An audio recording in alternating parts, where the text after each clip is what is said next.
Hi, everyone, and welcome back to Dealer Synergy's Webinar Wednesdays. My name is Shawnee Houlihan, and I'll be your moderator today. This week, Joe Calla, General Manager of Dealer Synergy, is back and will be talking about the importance of hearing no in a sale.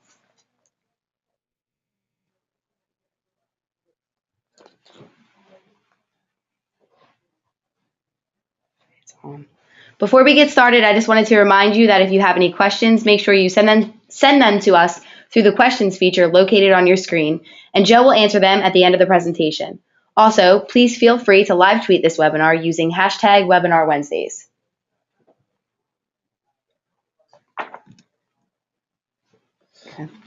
Hey everyone, what's happening? It's Joe Calla again here, and I just want to just say thank you to all who are on here right now and who are on board with us. So again, just make sure if you have any questions here, write them down as we're going through, and let's make sure that we can get as many as we can, and we'll answer whatever we can to try to make this as interactive as possible at the end here. So this is a topic that really is very important, and I do believe that for us to be able to really go ahead and I do believe that for us to really go ahead and deal with this subject, it's very important for the sake of what we deal with every day in our in our industry. So to get started, let's go right at it. What are you going to take away from this session, from this webinar? First thing is we're going to teach you how to change. Hold on, we're just dealing with technical. You guys can hear? Okay, we got it. All right. So we just want to make sure we want to find out what you're going to take away from this. How to change the way you think about hearing no from a customer. Okay. How to change the way we think about hearing no from a customer. The reality of this whole thing is that no is a real situation when we deal with every day in sales. So we're going to teach you about this, how to change the way you think about it or change your paradigm regarding how or when you hear no. The next thing is how to identify why someone is objecting or saying no. Okay? The next thing beyond that is how to build up and strengthen your rebuttal muscles. Okay? So let's go to the next piece here. Hearing no is crucial. Okay? As much as we want our customers to say yes every time we ask them for a sale, it is crucial to my development, to your development, and growth to hear no. And it's very important that we realize that we shouldn't be afraid of no. No provides resistance. And with resistance comes a challenge. And then a challenge provides us the opportunity to engage our creativity, our energy, and our actions. And then our actions provide an opportunity for a reaction and a response to re-engage the sale.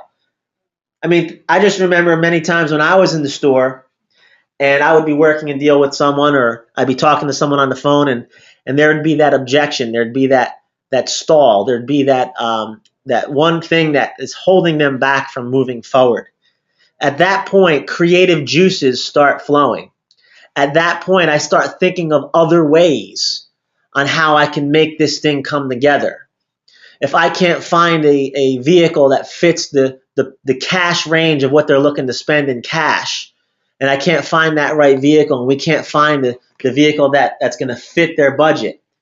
There's many times that I've gotten creative. We've even went to a place where we'd start suggesting other opportunities. Keep the cash in your bank, and then take a portion of that, and let's do a one-pay lease. Looking at the way that your driving habits show, you're rolling out of cars anyway every 3 years. So let's look at now, instead of you losing all of the, again, depreciation by paying cash up front, take a portion of that, put it in the bank, and then take the other portion and utilize it for a one-pay lease. Things like that, starting to think creative, starting to think outside of the box to try to find a solution to meet the client or customer's need. because we have to remember that the need is not necessarily what we think they're coming in to buy. We think that they're coming in to buy or purchase or lease a whatever brand it is that you may sell. We may say many times, well, they're really looking for a Toyota, or they're looking for a Chrysler, or they're looking for a Honda or a Kia or a Hyundai. When in truth, they're looking for not just the product name, they're looking to meet a need. And I've given this example many times. Zig Ziglar had said that in the year that he said this, that there was about 2 million quarter-inch drill bits that were sold last year. And the problem with that is this, that every single person that came in to buy that quarter-inch drill bit didn't want a quarter-inch drill bit. What they needed and what they wanted was a quarter-inch hole. In order to get that and meet that need, they needed to purchase the quarter-inch drill bit. The people who are coming in are looking to purchase transportation. And many times when we are providing opportunities for them to find something, we have to remember that it's the need of transportation that we're looking to meet, and it's not necessarily that exact thing that they may think that they're looking for.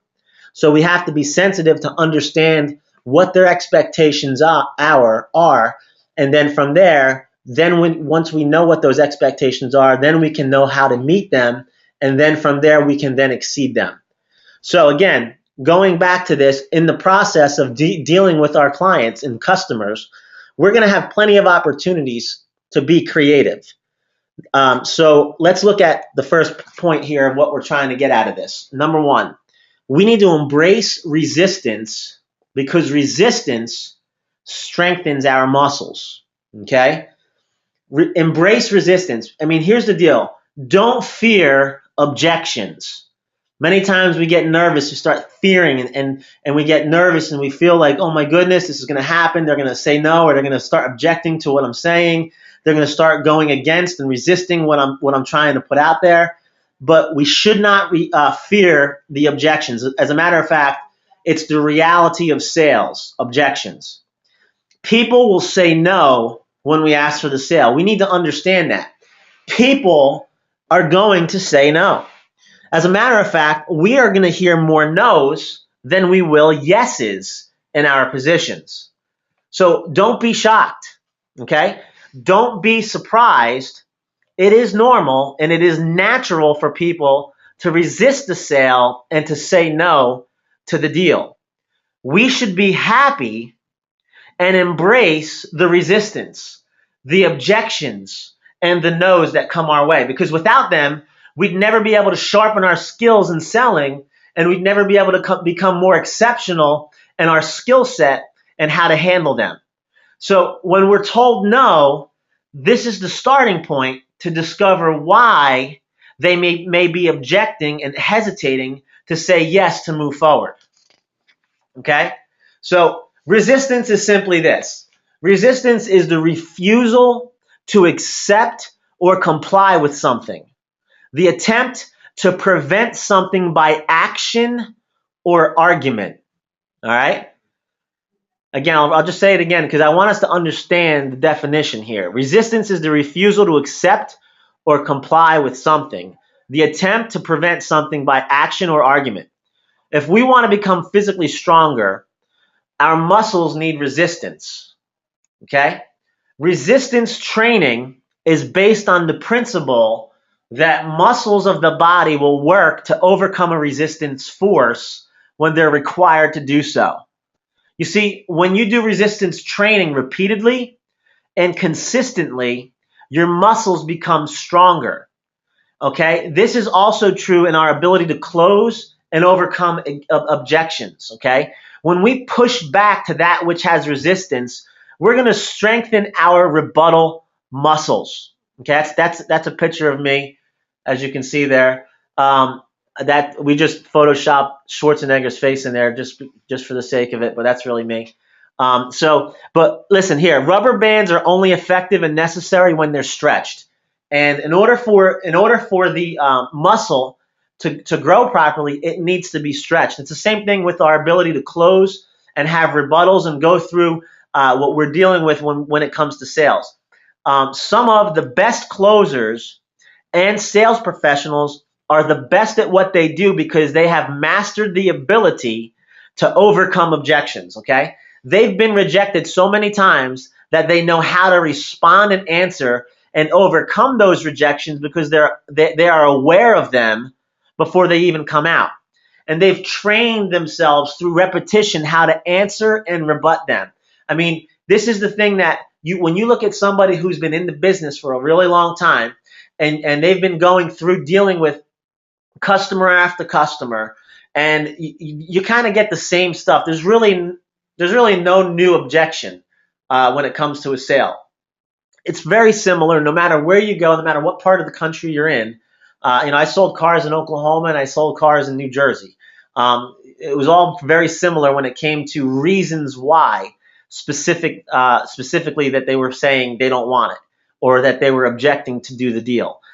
So when you hear it enough times and then you begin to practice enough times the ability to be able to overcome those objections, it'll help strengthen your muscles. It'll make you have more confidence. It'll create more awareness of when they're brought up. You're not going to shy away from it or shrink back from it. So to create stronger rebuttal muscles, we need to do resistance training, okay? Our ability to overcome objections and provide rebuttals only gets stronger and stronger through repetition and consistency, okay? Repetition and consistency is key. Repetitive practice will make permanent performance. Okay, I'll say it again. Repetitive practice will make permanent performance. All right? So here's the second thing. So the first thing we want to make sure we do is embrace resistance because resistance will strengthen our muscles. Okay? The next thing is identify why someone may be objecting or saying no.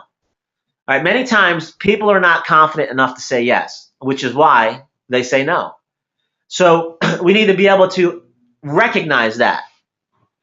It's not something that we need to take personal. So don't get upset and don't take it personal when somebody says no or they put up an objection. All right? They just don't have enough confidence to say yes yet. And that's our job. Our job is to provide confidence. Confidence is key. It's our responsibility to provide our customers with the right knowledge that's necessary to empower them with confidence. Because with knowledge comes confidence. The more we can provide the right knowledge that's necessary to meet and exceed the customer's expectations, the more confident the customer will be. This is why also I want us to understand that we need to have as much knowledge as possible regarding the objections and the rebuttals, regarding the products and the services, regarding the benefits and the advantages to the customer. What's in it for them? We need to have as much of that knowledge as possible in order for us to be able to have confidence in ourselves as well. Because let's not forget, at the end of the day, our confidence level can be transferred to that customer. And if we're not confident in what we're saying, we can transfer that lack of confidence to them, and then they can have a lack of confidence to say yes. So again, with knowledge comes confidence. When you know the product, when you know your services, when you know for sure the ability that you may have to overcome those objections and show them that they are making a wise decision, the right decision. They're at the right dealership, they're with the right person, they're buying the right vehicle, and they're buying it for the right price, and they're buying it at the right time. If those are all set confidently within their minds, they're going to say yes. So again, knowledge provides confidence. Now, objections simply reveal that the customer isn't convinced yet. Objections show that the customer didn't hear what they needed to move them to take ownership. All right? The effectiveness of selling does not only occur from knowing what problem your products or services solve. It occurs when the one buying your product or services discovers that life with them is far more valuable than life without them. Okay, I'll say it again because this is so important to understand. The effectiveness of selling does not only occur from knowing what problem your products or services solve, It occurs when the one buying your product or services discovers that life with them is far more valuable than life without them. If we can provide the value and show them that the value of what our product and service provides to them in life is far greater to have in their life than without having it in their life, then that's going to give them confidence to say yes and move on from saying no. Okay? So, first thing, embrace resistance because resistance strengthens our muscles. The second thing, identify why someone may be objecting or saying no. And the next thing, the third and final thing, is to practice on one another and not just when you're working a deal. Too many times we practice, our only practice time is when we have a live customer in front of us. And that's when we're practicing our rebuttals. That's when we're practicing. And that's okay, obviously, to get it in a real time, in a real time situation. But don't let that be the only time. Role play and practice with your team. Use real life objections and reasons why customers say no. Then drill your rebuttals. Rehearse your responses with another coworker and a manager. And as a manager, if you are a manager, take the time to mystery shop your team. Give them a chance to practice through your mystery shop. Don't just rely on, if you have us doing it or another service doing mystery shops, whatever it may be, but you go ahead and help bring your team up. Lift them up to a level where they can get better. Provide them with opportunities to practice and drill and rehearse. This way, then you can coach them and train them real time on how they can improve and sharpen their skills. Okay? So don't just read the rebuttals or listen to someone else talk about them where there's no action involved. Use your words. Practice your transitions. That was one of my biggest things that I made sure I did was practice my transitions. Because when I was selling, one of the key important things that I saw was breaking down was that when I was selling, in the process of coming back from the desk with the numbers and transitioning to where I'm speaking about what just happened and where we're going, I would sometimes start to stutter. Because this is a very critical moment. So I had to practice on how to say the words I wanted to say as I was presenting the numbers. I would practice the tone in which they were said and the body position and the body language and the confidence in when I would do that. So I would practice with my teammates and I would also practice by myself. I would also say it out loud. I'd say, okay, here's great news. We have here's your trade allowance here. This is the total money out of pocket. This is your monthly payment. All I need is your signature right here, and we'll get everything started. And I would practice that with confidence. I would lean forward. I would smile. I would make sure that my practice would then translate into game time when it was a real life situation. So it's very important to make sure you don't just do it when you're with, again, a live customer only, but you also do it with your teammates, your management as well. So as we wrap this thing up, here's what I want you to walk away with. Number one, embrace resistance because resistance strengthens our muscles. Number two, identify why someone may be objecting or saying no. And then thirdly, practice on one another, not just when you're working a deal. All right, so I'm sure this is going to be able to help you out. And I want to just first of all say thank you again to everybody who came and is a part of this today. But if you have any questions, please go ahead and start giving us some questions here. So, all right, we have a question here. What if the person is, what does it say? What if the person is so set on saying no that they are unable to react and re-engage the sale? Well, sometimes you're going to have that opportunity to bring multiple rebuttals, and you're not going to close everybody. I mean, obviously, we work in a business of percentages, not wholes. I mean, if it was 100% close ratio, then that'd be better for everybody. We'd all be making all sorts of money, and everybody be happy. But some people are going to resist. They're going to continue to say no. No matter what you say, you can close every single door that they open, but they're still not going to do the deal. But again, that's all about practice. It's all about getting to the place where you can't make people really do anything that they're not going to want to do on their own, but we can do everything we can within our power to be able to help provide to them the opportunity to be confident enough to say yes. So that was a great question. Thank you. Next question is, recently I have had a lot of people saying no. I just started. Is it me? Probably. No, I'm only kidding. It's as a matter of fact, it's not you, and that's why I said before, don't take it personal. It many times, and again, if you just started, you may not know how to answer yet because of all of the differences that you're going to find that there are out there. And if you have just started, you may not be again aware of all the different rebuttals or objections to the rebuttals to the objections that are out there, and so you're not maybe familiar with all those objections. So again, many times you're going to realize that it really isn't you. I mean, sometimes it could be based off of how you treat the client, because I've seen that. I have seen where clients are not willing or wanting to deal with certain sales reps based off of how they treated them. But for the most part, the no's that you're hearing may just be because, like I said, they're just not confident yet or have the knowledge necessary to outweigh the reason why they should do the deal versus why they shouldn't. So thank you for that question.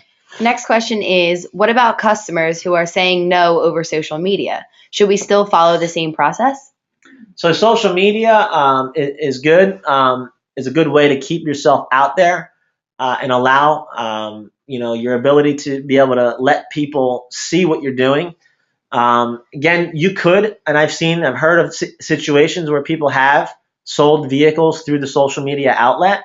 But the main piece, obviously, is to cause engagement and escalate contact and connection through that social media outlet into a voice conversation and a conversation with the client and the customer to be able to get them in the door again. Ultimately, you want to escalate everything from whether it's on an email or text message or whatever it may be to get that client to be voice to voice, voice to ear, and then also face to face in the store. That's the whole goal here that we're trying to accomplish. Okay, and the last question says, what if you are struggling to recognize why the person is saying no? Well, again, if you're struggling to recognize why, then sometimes we just need to figure out the right questions to pull that out of them.